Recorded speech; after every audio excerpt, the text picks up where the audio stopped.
Les amis, aujourd'hui, je vous fais une petite vidéo rapide pour vous présenter tout le matériel de l'aquarium. Et ben, je commence par le haut. On va commencer par le haut et descendre progressivement en essayant de rien oublier. Donc, ici, vous avez donc 3 Rampled Lumivie. Donc, elle fonctionne avec un refroidissement passif. C'est pour ça que j'ai opté pour ces modèles-là. Du coup, pour éviter un bruit de ventilateur. Ici, on peut voir un petit ventilo qui se lance automatiquement, surtout l'été, quand il y a de fortes températures. Très important la gestion de la température en aquarium. D'ailleurs, ça va me permettre, vous voyez là aussi il y a l'écumeur, hein. C'est un 9004 de chez Tons, on voit le godet juste là. D'accord. Et justement ce petit ventilo, il est commandé par le Inkbird, le petit contrôleur qui permet de gérer la température. Donc il va me réchauffer l'eau quand l'eau est trop froide et envoyer le ventilo si jamais ça dépasse les 25 degrés. Donc voilà, là on voit que l'eau elle est à 24,9, d'accord. Mon réglage c'est 25. Dès que ça dépasse, c'est ventilo. Dès que l'eau est trop froide, c'est thermostat. Voilà. Donc on va quitter un petit peu la surface. Ah non, juste là vous voyez, hein, c'est l'arrivée des pompes doseuses que je vous présenterai tout à l'heure. Ok, allez. À ce niveau-là, on voit le peigne de la filtration Tons. Hein. C'est comme line, la filtration Tons qu'on peut trouver pour tous les bacs sans décantation. En surface, on voit aussi, donc là sur la gauche, hein, c'est l'arrivée des pompes doseuses. Le les capteurs de sécurité, capteurs de niveau de l'osmolateur Tons. Voilà, on voit l'écumeur qui travaille juste à côté, le 9004. Ici, qu'est-ce qu'on voit? On voit la Chaetomorpha, hein, l'algue qui permet de retirer notamment phosphate, nitrate de l'aquarium. Petite vue de surface, voilà. Donc ici, j'avais mis un petit récipient pour y mettre un palétuvier, mais bon, j'ai pas trouvé de graines. On verra ça après. Un petit rack pour mettre quelques boutures. Et voilà, salut toi. Il aime bien la caméra. Allez, on descend.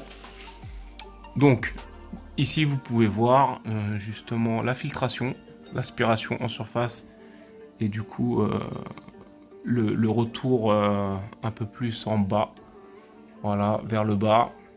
Parlons brassage.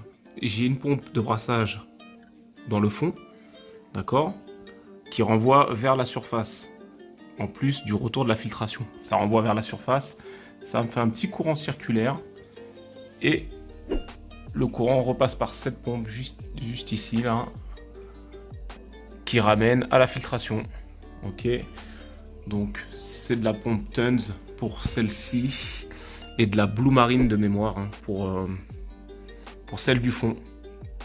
Voilà, après j'ai une population qui nécessite pas trop de brassage, donc ça va, ça tient.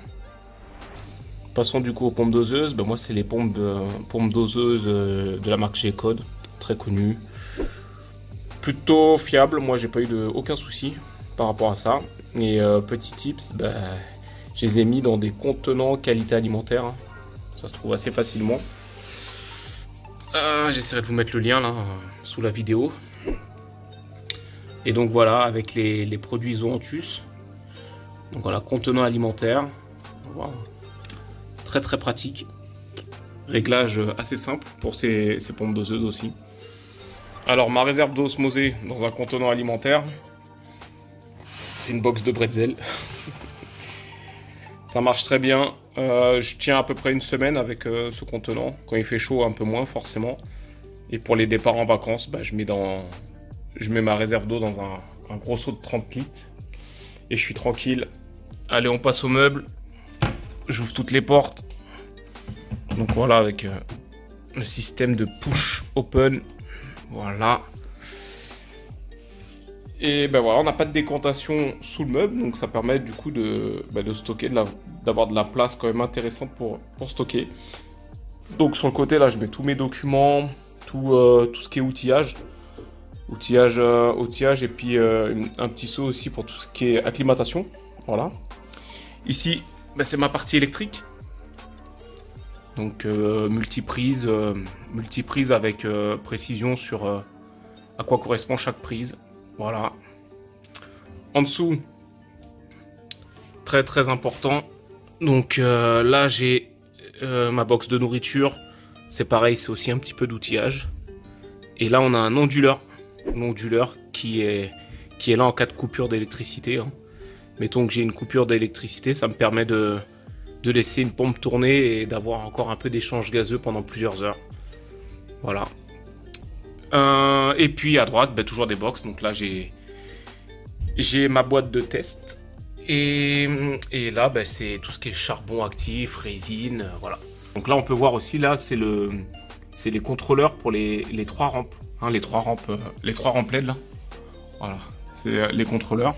Ça me permet bah, de régler les bleus, les blancs et l'allumage, l'extinction, la force que je donne sur chaque rampe. Voilà. Bon, je pense n'avoir rien oublié. En gros, dans les grandes lignes, voilà comment fonctionne mon aquarium. J'allais oublier les amis. Pour les vacances, une petite caméra qui surveille le récif.